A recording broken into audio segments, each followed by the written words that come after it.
Vikipikwa vikapikika, sina budi kuweza kuwapakulia, na karibu tuweze kuwapakulia habari kuhusiana na mambo usiyoyajua kuhusu Dr. Tyron ambaye anaigiza pale kwenye kipindi cha Ayana ambacho kinapeperushwa kwenye runinga ya kitaifa ya Citizen TV. Na jina halisi ama jina lake kamili Dr. Tyron anafahamika kama Dennis Musyoka. Lakini kabla sijaweza kuendelea, na kuomba tu kwa moyo mkunjufu uweze kusubscribe na kisha uring kengele to turn on notification, ili ndiposa napoachilia kazi zingine sawia na hizi, basi unakuwa wa kwanza kuweza kuzipata. Naam, tunafahamu kwamba Dr. Tyron anazidi kufanya kazi nzuri sana. Tumeweza kumtazama akiigiza pale kwenye kipindi cha Ayana, na kuna tu masuala mengi ambayo watu wamekuwa wakiulizia hapa na pale kumhusu. Kuna mambo tu mengi ambayo labda kando na uigizaji watu wengi hawayajui, na ndiposa nikaweza kukuandalia makala haya ili niweze kukueleza kuhusiana na mambo ambayo labda huyajui kuhusiana na muhusika huyu. Na jambo la kwanza ambalo ningependa kuongelelea ni kwamba Dr. Tyron ameweza kuigiza kuanzia miaka ya 1980s, na kwa wale ambao tunamwona kwa sasa ni kwamba si kwamba amekuja kuigiza ama ameanza kuigiza hivi majuzi, bali alianza kuigiza kitambo sana. Tunapozungumzia miaka ya 1980s mpaka kufikia sasa ni mwaka wa 2026, unapata kwamba ameweza kuigiza kwa takriban miaka mingi, zaidi ya miaka 40, kwa sababu ukiangalia kuanzia mwaka wa 1980 na sasa ni 2026, ina maana kwamba hiyo ni miaka karibu 46. Kwa hivyo ni mzoefu sana katika kazi hizi za kuigiza ama katika sanaa. Na pia jambo la pili ni kwamba he never formally trained as an actor.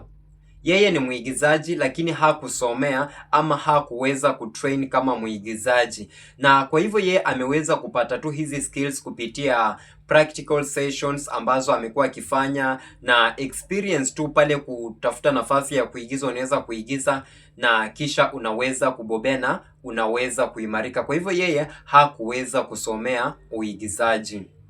Na jambo la tatu ni kwamba yeye amefanya kazi kama accountant kabla ya kujitosa pale kwenye uigizaji, haswa sehemu ya storytelling. Kwa hivyo alikuwa ni accountant na baadaye akaweza kuacha ile kazi ya accountant kwa sababu aliona kwamba labda haiwezi kumpa matarajio, matumaini na malengo ambayo alitaka kuweza kuyatimiza, na ndiposa akaacha na kuanza storytelling na pia akazamia sana kwenye sanaa.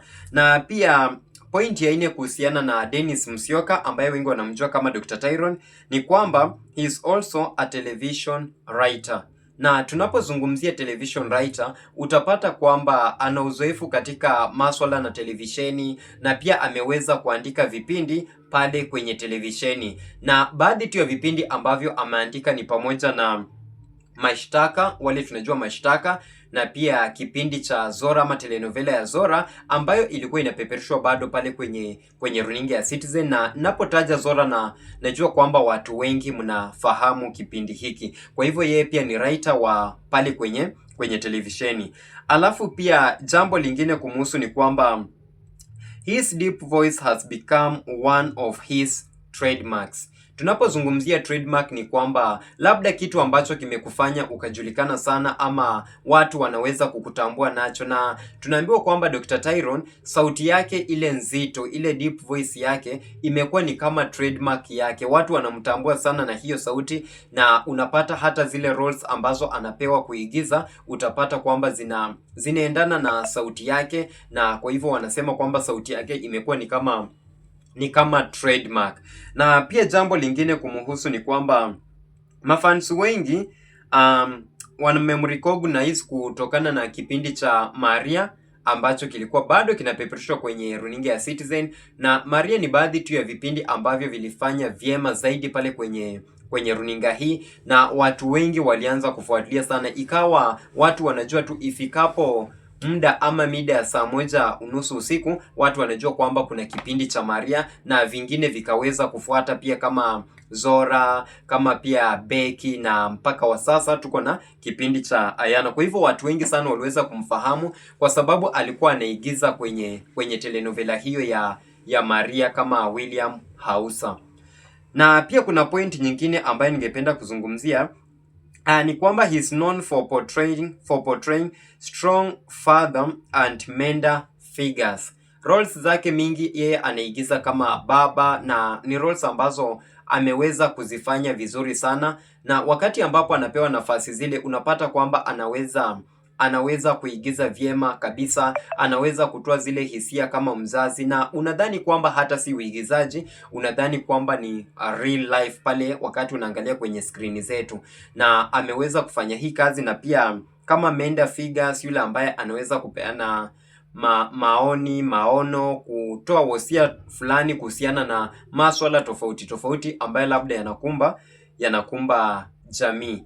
Na pia pointi nyingine ambayo ningependa kuzungumzia ni kwamba Dennis Musyoka anafadhalisha maisha ya private life, maisha ambayo hayaonekani sana pale labda kwenye mitandao ya kijamii ama kwenye social media, na hii ina maana kwamba vitu vingi basi ina maana kwamba yeye hawezi kuvisema hadharani pale kwenye mitandao ya kijamii na mahali popote pale, kwa sababu ana prefer kuweka maisha yake yaweze kuwa private. Na pia tunapata kwamba ni jambo ambalo ni tofauti sana ikilinganishwa na wasanii wengine ama celebrities, kwa sababu unapata kwamba maisha ya celebrities inamaanisha kwamba labda kila kitu ambacho anafanya watu wanajua, lakini sasa kwa Dennis Musyoka utapata kwamba yeye hataki maisha hayo ya ambayo watu wanajua kila kitu ambacho yeye anaweza kufanya. Na pia kuna pointi nyingine ambayo ningependa kuzungumzia, na hii itakuwa ni point ya mwisho na kuhusu Dennis Musyoka, ni kwamba believes great storytelling is just as important as great acting. Kwa hivyo kuna tofauti kati ya storytelling na pia kuna tofauti kati ya acting, na Dennis Musyoka anasema kwamba ye anaamini kwamba great storytelling ni sawia tu na great acting. Na unapata kwamba tukizungumzia storytelling, unapata kwamba hapa huyu character anapata nafasi ya kuweza kuonyesha hisia tofauti tofauti, kuweza kueneza vitu tofauti tofauti kupitia storytelling kando tuna uigizaji. Lakini yeye anaamini kwamba katika storytelling na katika uigizaji yeye anaamini kwamba yote ni mamoja, na anaamini kwamba vyote vinaweza kufanyika na mtu akafana sana, either akiwa kwenye storytelling ama akiwa pale kwenye uigizaji. Kwa hivyo haya tu ni mambo ambayo watu wengi hawayajui kuhusiana na Dennis Musyoka, na nikaona tu ni vyema niweze kufanya makala haya ili niweze kuelezea, ili tuweze kuelimishana na tuzidi kukua pamoja na pia tuzidi kunawiri pamoja. Nashukuru sana kwa muda wako. Hakikisha kwamba umeweza kubonyeza kidude cha subscription button na pia umebonyeza kengele ku turn on notification, ili ndiposa napoleta makala mengine unakuwa miongoni mwa watu wa kwanza kuweza kuyapata. Shukran sana, nafahamika kama Director Dasi.